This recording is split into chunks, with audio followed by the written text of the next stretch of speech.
Здравейте, аз съм Шарлок и добре дошли в следващия епизод на Майнкрафт да разгледаме. Днешният мод ще бъде един с команден блок, който не е точно мод, но все пак аз го броя като мод, все пак на обикновен свят няма как да го направите. Та за да си вземете команден блок трябва да напишете тази команда, съответно тук си пишете вашето име и ви дава този команден блок. Та трябва да сте на Creative, защото ако не сте на Creative, сега ще ви покажа момент. Game Mode 0.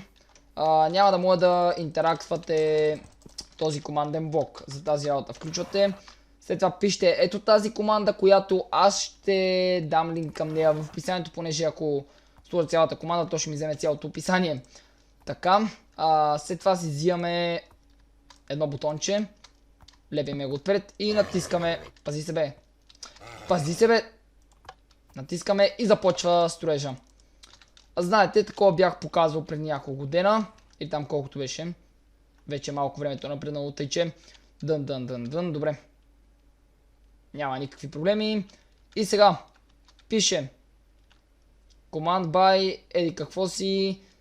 Това е I found a secret, I'm awesome. Добре. За да си вземете оръжията, ето тук трябва да цъкнете и съответно получавате ето тези невероятни оръжия. Добре, момент само. Пише, да, това да се строи, не го натискайте, защото ако го натиснете, това ще започне наново да се строи, което е тъпо. Сега да се отдалеча някъде, ето така, за да ми дигне FPS-а. 60 FPS, добре, така е добре. Аз съм го локнал на 60, тъй че така си е добре. Сега, започваме с първото нещо, което е Firework Ball. Firework Ball е един бол, който като стреляте се показват firework-ове.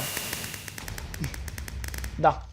Много готин бол. Значи какво трябва да знаете при него? Ако стреляте животните директно, вие равно не им правите почти никакъв демидж. Но няма значение животни, хора или каквото и да било. Това може да се използва и в сервер. Ако стрелните обаче до него някъде... Добре, явно не го оцелих както трябва. Да речем ето така сега. Пак не го оцелих, бе. О, господи, колко съм зле. Не мога да оцеля. Ей там. Бум! И виждате. Двата коня ги ланшотнах. Какво става, бе? Другия някакво оцеля. Да речем и това прасенцето не е поемало никакъв демидж. И явно прасето е твърде здраво. Значи всичко друго се изпепелява, обаче не и прасето. Добре, да речем ще направим тук един трап ето така, където ще спауна няколко зомбита, за да видим реално какъв демидж ще им направим, понеже какъв е този гардиан, бе. Помежду другото аз съм с най-новия снапшот, тъй че, това е добре, рибата. Да, аз много не знам тия прости новите. Да речеме вилиджери. Ето така. Вилиджери и ще стрелнем там отстрани. Моля ви се, ще ви уча ето тук. Точно до главата на вилиджера. Аз го оцелих, как е възможно? Бум. Бум. Значи трябва да стреляте две стрели, за да умре. Вилиджера не знам точно колко хелт е, обаче да речем едно зомби, понеже него го знам колко хелт е. Сега ще разбереме по колко демидж сваля. Не бе. Така. Лошо. Добре. What the fuck? Това сега ли ми се показва? Performance alert. What? Добре. Това вече пое доста демидж, тъйте, дайте да го сменя. Тъйте ли казах? Какво казах? Нямам идея. Зомби. Аз го учих така, че няма що. Много съм точен с бола.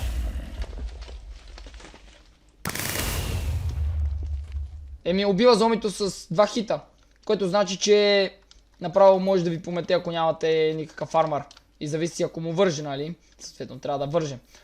Преминаваме към другия айтем, който е ето този Unstoppable Boots. Защо за Unstoppable? Защото те наистина са Unstoppable просто.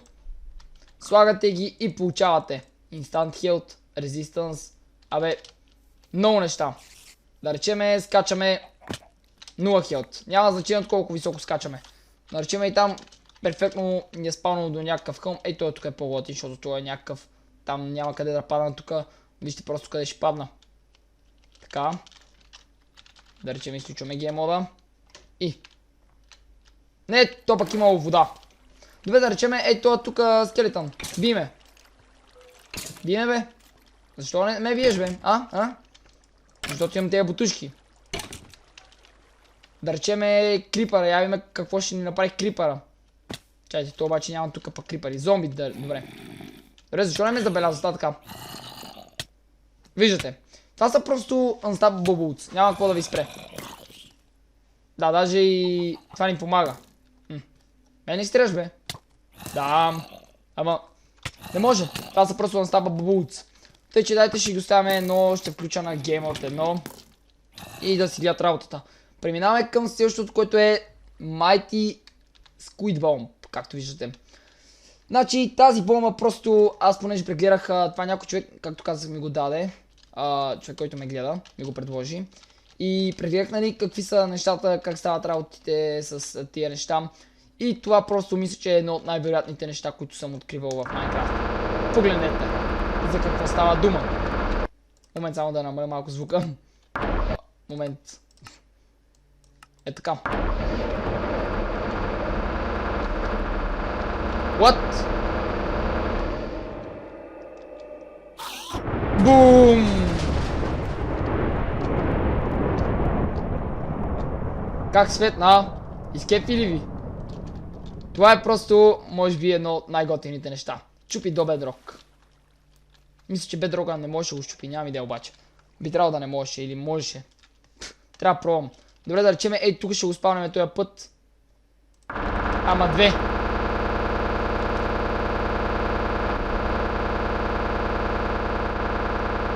Скоро ще избухне.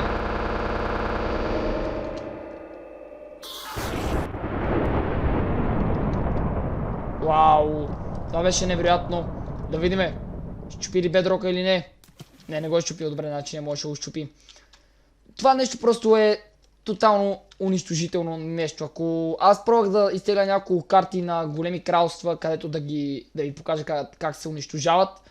Ама там пък те са направили така, че да не може да си използват команди, което е много тъпо и не може да си взема командния блок. Добре, няма значение, преминаваме към следващия айтем, който е Anvil бомбата. Да речеме бум.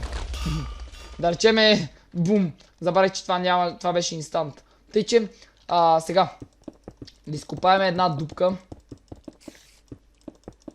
Ето така. Където да я напълна с малове. Опа. Тук Anvil бомбата, добре. Изкарах се къл, помислих, че смених с нещо друго. Тия бутушки е време да ги макна, защото ми питаха, тия простири ми се показват. Така, взимаме да речеме отново, не това път нека бъдат скелета ни. Пълниме го. И слагаме Anvil бомбата. Сериозно, нищо няма да ви оцели.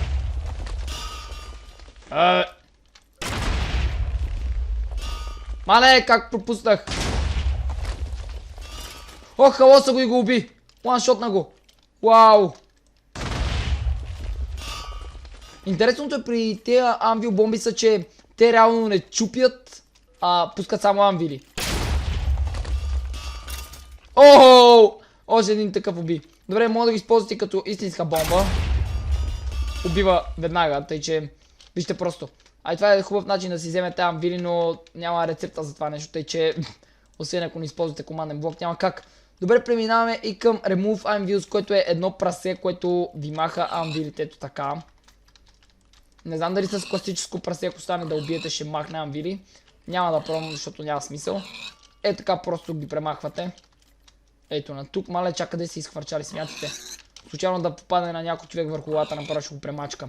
Преминаваме към Fire Armor, който е просто един обикновен армор, който просто ви добавя партиципали на Fire около вас, който не кой знае колко готино не ви защитава от лава и от Fire, тъй че просто е така.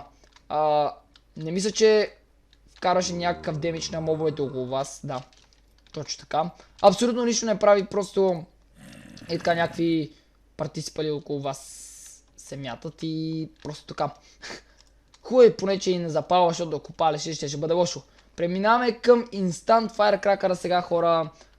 Надявам се да ви хареса това Instant Firecracker, понеже мене ми изкефи. Просто е така гърми, да. То просто се подразбира, но какво ме кефи това, защото знаете има ни пиратки или там каквица, не ги знам точно.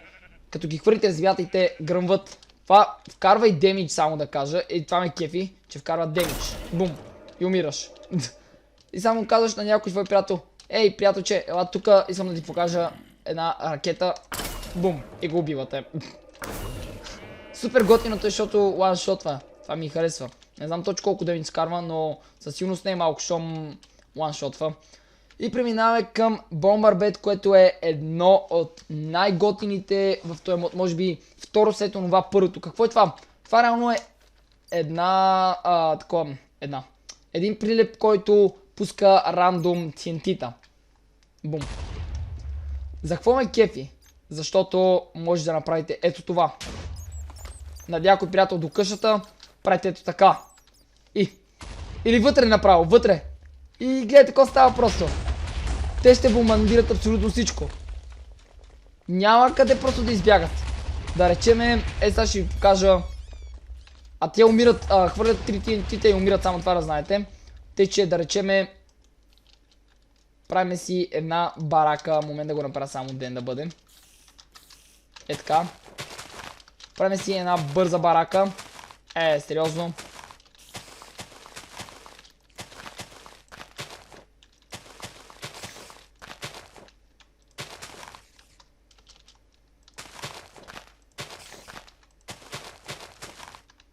Така. И за жалост аз ще трябва да остана с тях вътре, понеже да ни избягат и спускаме бомбардетовете. Опа, грешка. Няма на къде да избягат. Просто пуснете ли ги в затворено помещение, направо ще бомбардират всичко вътре. Ще му разкажат играта, просто, вижте. Тя това беше малка, каква дупка чак изкопаха. Но лошото е при такива ситуации на някоя къща е някаква мъничка. Прилипите ще се самоубият, понеже TNT-та вкарват доста голям демидж. Тъй че по този начин те ще умрат. И да, хора, това е всичко от този клип. Надявам се да ви е харесал това, което ви показах, нали. Както казах, командата за командния блок ще има линк към нея в описанието. Всеки може да си я използва и да я тества, нали, реално и в сървъра. Съответно, ако има ОП там, иначе няма как да го използва. И съответно трябва да са позволени командните блокчета. Тъй че да. Това ще бъде всичко този клип. Надявам се да ви е харесал. Ако искате да продължите с тази поредица, харесате този клип, поставете един коментар и се абонирайте за моят канал, за да ме следите всеки ден. Борис Чак мен. Ще се видим в следващия клип. Чао!